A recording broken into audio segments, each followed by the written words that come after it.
ರಾಯಚೂರು ಜಿಲ್ಲೆಯಲ್ಲಿ ಗಣೇಶ ನಿಮಜ್ಜನ ಅದ್ಧೂರಿಯಾಗಿ ಪ್ರಾರಂಭವಾಯಿತು.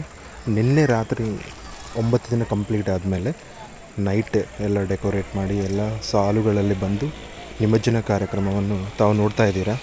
ಮಾವಿನ ಕೆರೆ ಎದುರುಗಡೆ ಇರುವಂಥ ಒಂದು ರೆಡಿಮೇಡ್ ಲೇಕ್ ಅನ್ಮಾತದು. ರೆಡಿಮೇಡ್ ಲೇಕಲ್ಲಿ ಒಂದೊಂದು ಗಣೇಶ ಮೂರ್ತಿಗಳನ್ನು ನಿಮಜ್ಜನ ಮಾಡ್ತಾ ಇದ್ದಾರೆ ನೀರಲ್ಲಿ. ತಾವು ನೋಡ್ತಾ ಇರೋದು ಎಷ್ಟು ಸುಂದರವಾಗಿದೆ Ganesha.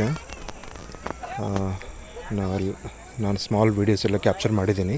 Different type of Ganesha ಎಲ್ಲ ಇದ್ದಾರೆ ಇದರಲ್ಲಿ. ಸೊ ಭಕ್ತಿಯಿಂದ 9 ದಿನ ಪೂಜೆ ಮಾಡಿಕೊಂಡು ಮುಗಿಸಿ ಅದನ್ನು ಅಷ್ಟೇ ಭಕ್ತಿಯಿಂದ ನಿಮಜ್ಜನ ಮಾಡ್ತಾ ಇದ್ದಾರೆ ಜನ.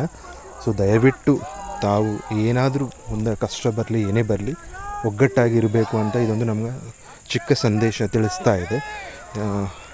1893 ಬಾಲಗಂಗಾಧರ ತಿಲಕ್ ಅವರು ಸ್ಟಾರ್ಟ್ ಮಾಡಿದ್ದ ಈ ಪ್ರೋಗ್ರಾಮು ಈ ದಿನಗಳಲ್ಲಿ ಇನ್ನೂ ನಡೀತಾ ಇದೆ ಅಂದರೆ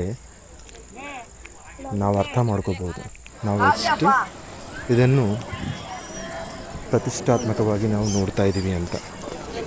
ಸೊ ಅದ್ಧೂರಿಯಾಗಿ ನಡೀತಾ ಇದೆ ಇನ್ನು.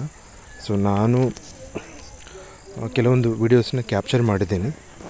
Thank you. ನೋಡಿ.